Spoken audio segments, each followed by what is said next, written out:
प्रिय विद्यार्थियों, ऑनलाइन कक्षा में पुनः स्वागत है। सभी का प्यार भरा नमस्कार। मैं रामचंद्र आप लोगों की सेवा में पुनः हाजिर। उम्मीद करते हैं कि आप लोग ऑनलाइन कक्षाओं का बेहतरीन तरीके से आनंद उठा रहे होंगे। कुछ स्वास्थ्य न ठीक होने के कारण हम आप लोगों को ऑनलाइन की क्लासें उपलब्ध 2-3 दिन से नहीं करा पाए, तो उसके लिए हमें खेद है।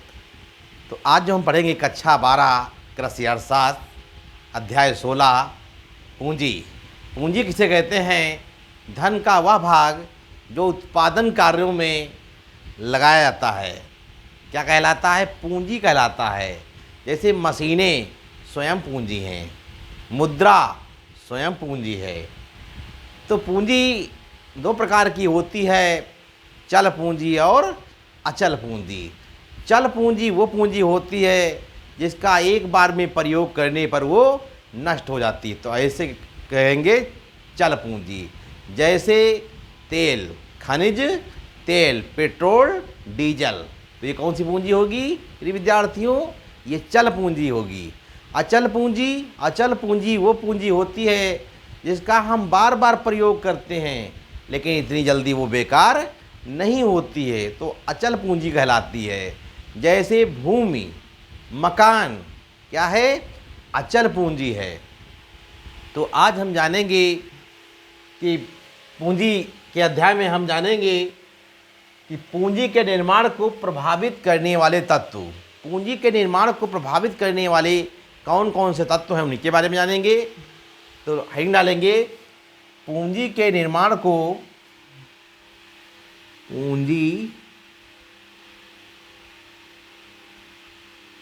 के निर्माण को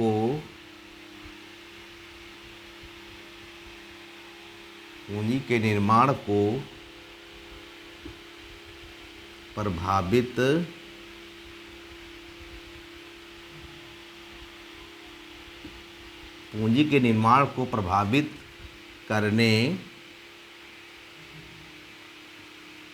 वाले तत्व। पूंजी के निर्माण को प्रभावित करने वाले कौन कौन से तत्व हैं उनके बारे में हम जानेंगे। तो सबसे पहले है बचत करने की शक्ति। तो ये डाल लेंगे बचत करने की शक्ति। बचत करने की शक्ति, तो बचत करने की शक्ति के द्वारा पूंजी का निर्माण प्रभावित होता है। तो बचत करने की शक्ति की हेडिंग में फिर इसके अंतर्गत हम हेडिंग डालेंगे कि आय की मात्रा। नंबर डालेंगे आय की मात्रा। यदि मानव की आय अधिक होती है तो व्यक्ति अधिक बचत कर पाता है। जिनकी आय या आमदनी कम होती है वो बचत कम कर पाते हैं। तो बचत का कहा जाए यानी उपभोग व्यय में कम करके ही लोग बचत कर सकते हैं। तो फिर इसके बाद में अगली हेडिंग डालेंगे फिर प्राकृतिक संसाधनों का उचित उपयोग। प्राकृतिक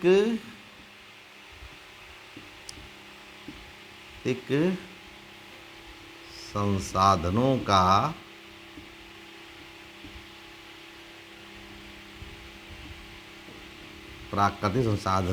का उचित उपयोग।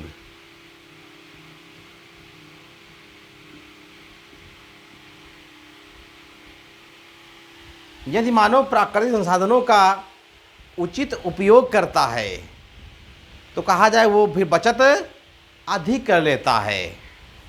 तो प्राकृतिक संसाधन क्या हैं? संसाधन दो प्रकार के होते हैं, मानव निर्मित संसाधन और प्राकृतिक संसाधन।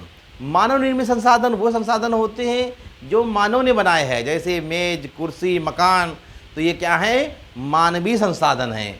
प्राकृतिक संसाधन जो प्रकृति या ईश्वर ने बनाए हैं, जैसे पेड़ पौधे हैं, नदियाँ, सूर्य, तो ये सब क्या हैं, प्राकृतिक संसाधन हैं। तो प्राकृतिक संसाधनों का उचित अगर उपयोग मानव करता है तो बचत अवश्य कर लेता है। फिर इसके बाद में अगली हेडिंग डालेंगे, धन तथा आय का वितरण। धन तथा आय का वितरण।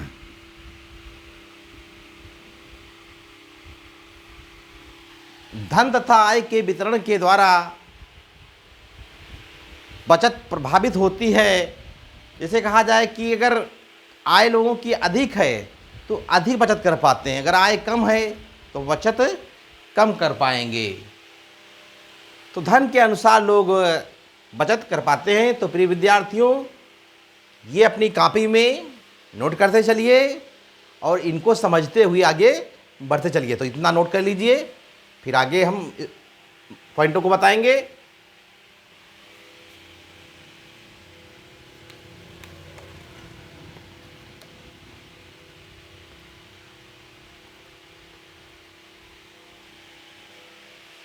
फिर इसके बाद में चौथी हेडिंग डालेंगे, व्यय करने का ढंग। व्यय करने का ढंग। ये यदि व्यय करने का ढंग मालूम है, यानी खर्चा किस तरीके से किया जाए, तो फिर मानव बचत कर लेता है। अगर खर्च करने का उसे ढंग ही नहीं मालूम है तो अनावश्यक खर्च कर बैठता है, लिहाजा उसके ऊपर कर्ज हो जाता है। तो अपनी आय को देखते हुए व्यय करना चाहिए और बचत अवश्य करनी चाहिए।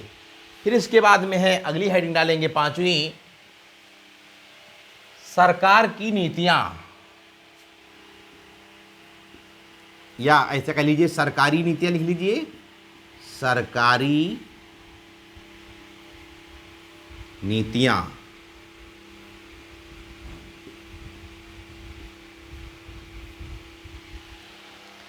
सरकारी नीतियों के द्वारा लोग बचत कर पाते हैं।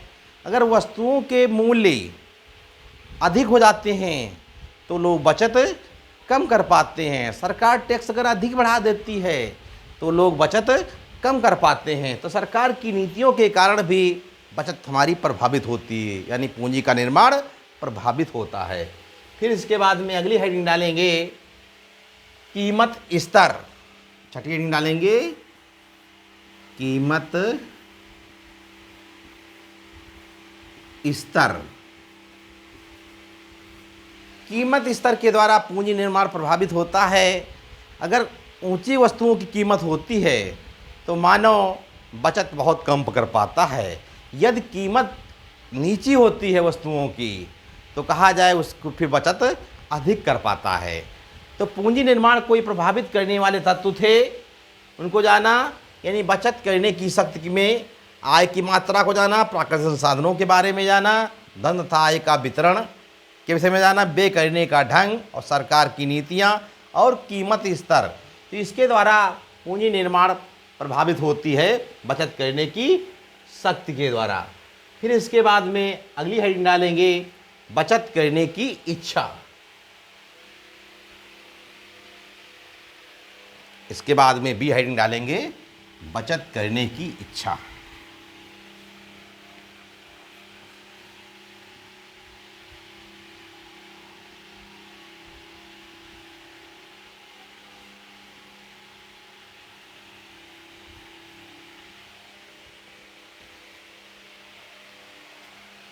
बी हेडिंग डालिए, बचत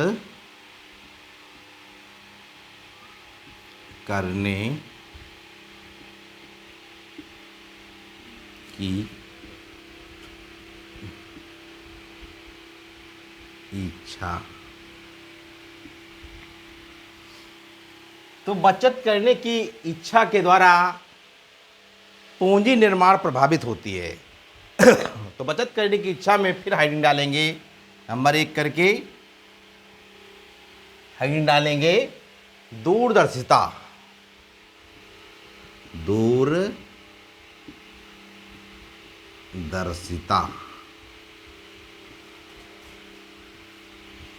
जो व्यक्ति दूरदर्शी होता है यानी भविष्य के विषय में सोचने वाला, वो व्यक्ति अधिक बचत कर लेता है।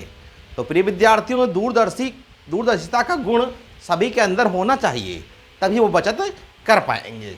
फिर इसके बाद में अगली हेडिंग डालेंगे पारिवारिक मोह।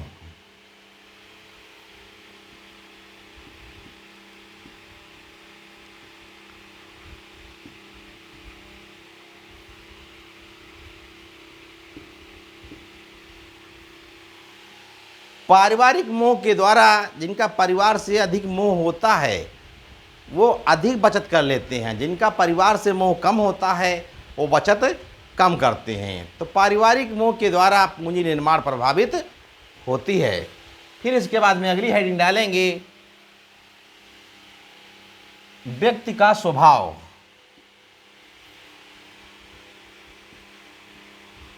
व्यक्ति का स्वभाव। कुछ व्यक्ति ऐसे होते हैं जो खर्चीले प्रवृत्ति के लोग होते हैं। जो खर्चीले प्रवृत्ति के लोग होते हैं वो बचत बिल्कुल ना के बराबर कर पाते हैं, सारा धन वो खर्च कर डालते हैं।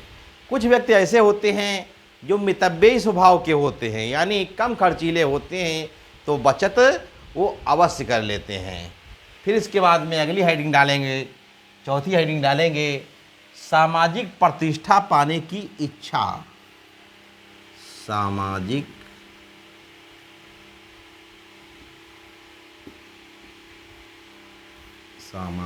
प्रतिष्ठा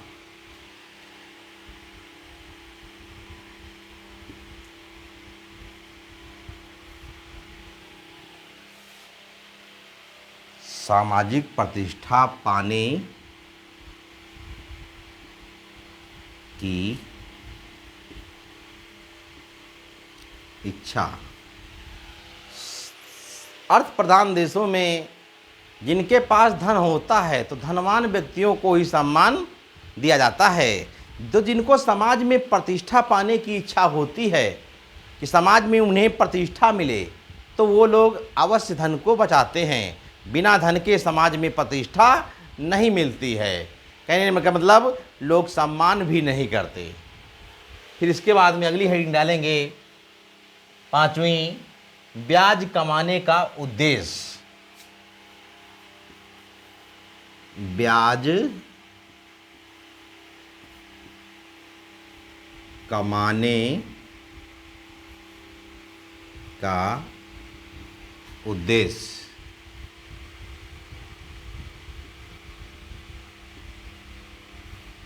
जिनका उद्देश्य होता है ब्याज को कमाना, तो ब्याज के कमाने के उद्देश्य से लोग जो है बचत अवश्य करते हैं। तो कहने का मतलब वो अपना धन बैंकों में जमा कर देते हैं, जिससे उनके जमा धन पर उन्हें ब्याज मिल जाता है। फिर इसके बाद में अगली हेडिंग डालेंगे व्यवसाय में सफलता की इच्छा। व्यवसाय में सफलता की इच्छा। जो लोग व्यवसाय में सफलता पाना चाहते हैं वो अवश्य बचत करते हैं, तो क्योंकि बचत के द्वारा ही एक व्यवसाय अच्छी तरीके से और बढ़िया तरीके से सफलता मिलती है। अगर हम अपने व्यापार को बढ़ाना चाहते हैं तो बचत अवश्य करनी पड़ेगी, तभी व्यापार आगे बढ़ पाएगा। फिर इसके बाद में अगली हेडिंग डालेंगे। तो आज प्रिय विद्यार्थियों आप लोगों ने जाना, पी हेडिंग थी बचत करने की इच्छा, दूरदर्शिता के विषय में, पारिवारिक मोह के विषय में जाना, व्यक्ति के स्वभाव के विषय में जाना, सामाजिक प्रतिष्ठा पाने की इच्छा के विषय में जाना, ब्याज कमाने के उद्देश्य के विषय में जाना और व्यवसाय में सफलता की इच्छा के विषय में जाना। फिर इसके बाद में अगली हेडिंग डालेंगे सी हेडिंग डालेंगे बचत करने की सुविधाएं। सी हेडिंग होगी बचत करने की सुविधाएं।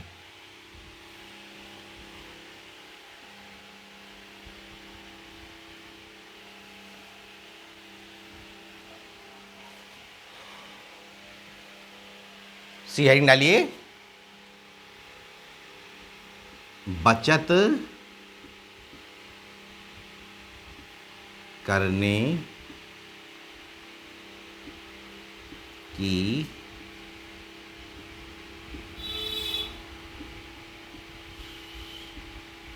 सुविधाएं।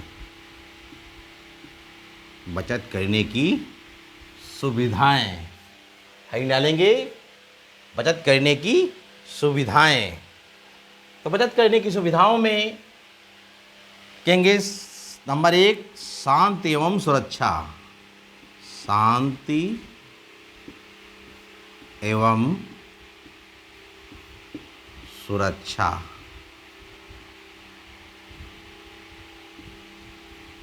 यदि देश में शांति और सुरक्षा है तो बचत लोग अधिक कर लेते हैं। इसके विपरीत यदि देश में अशांति है, शांति और सुरक्षा नहीं है, तो फिर बचत बिल्कुल ना के बराबर कर पाते हैं। कहने का मतलब बिल्कुल मामूली से वो बचत कर पाएंगे।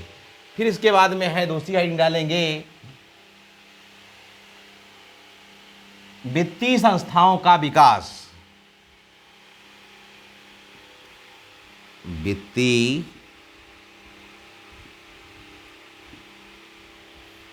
संस्थाओं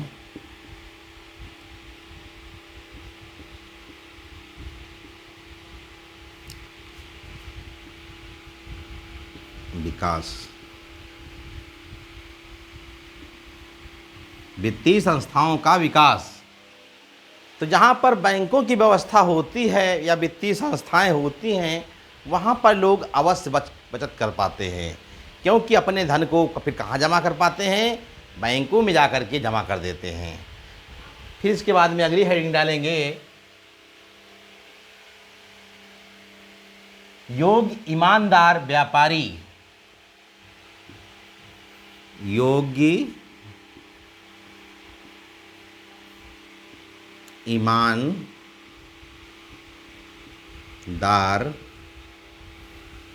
ईमानदार व्यापारी।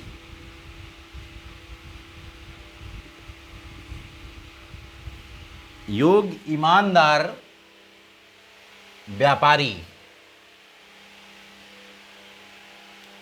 तो योग्य और ईमानदार यदि देश में व्यापारी हैं तो वहाँ पर फिर बचत लोग अवश्य कर लेते हैं।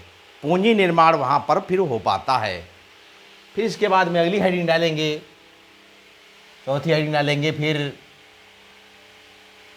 प्राकृतिक आपदाएं। प्राकृतिक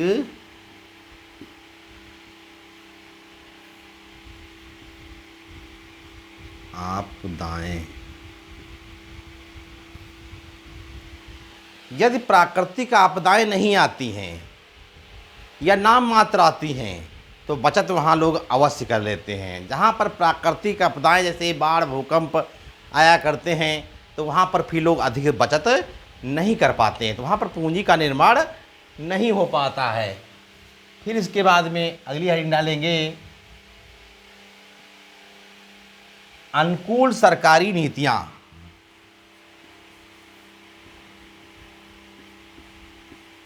अनुकूल सरकारी नीतियाँ।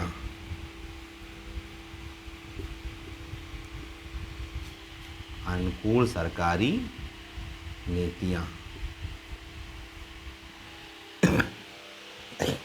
यदि अनुकूल सरकारी नीतियाँ होती हैं, लोगों के अनुकूल होती हैं, तो वहाँ पर लोग अवश्य बचत कर ले जाते हैं। जैसे अनुकूल सरकारी नीतियों का मतलब कि सरकार टैक्स कम लगा रही है और उन्हें तमाम प्रकार की समस्याओं से या उदारीकरण की नीति सरकार अपना रही है, तो वहाँ पर बचत लोग अवश्य कर पाते हैं। तो प्रिय विद्यार्थियों, आज आप लोगों ने जाना कि पूंजी निर्माण का अर्थ, पूंजी कितने प्रकार की होती है और पूंजी निर्माण को प्रभावित करने वाले कौन कौन से तत्व होते हैं, उसके विषय में जाना। तो प्रिय विद्यार्थियों, आप लोग ऑनलाइन कक्षाओं का आनंद उठाते रहें और हमारे चैनल को सर्च कैसे करेंगे, यूट्यूब पर जाइए, उस पर लिखना है रामचंद्र सर और हमारे चैनल को सब्सक्राइब करिए और शेयर करिए अपने दोस्तों में, ताकि अन्य लोगों को भी जानकारी हो सके, बेहतरीन तरीके से अर्थशास्त्र का आनंद लोग उठा सकें। तो प्रिय विद्यार्थियों, सभी से बहुत विनम्र निवेदन है कि हमारे चैनल को से अधिक सब्सक्राइब करें और अपने दोस्तों, अपने मित्रों और अपने रिश्तेदारों को बताएं, ताकि हम लोग भी आगे बढ़ सकें और मिलजुल कर सभी लोग आगे बढ़ते रहें। यही हम लोगों का प्यार भरा, कहा जाए कि एक प्यार का साथ बना रहे और सहयोग की भावना से हम लोग जुड़े रहें और आगे बढ़ते रहें। इसी मंगल कामना के साथ आज की ऑनलाइन कक्षा बस यहीं समाप्त होती है। अगले दिन हम पुनः मिलेंगे। बहुत बहुत सभी का धन्यवाद।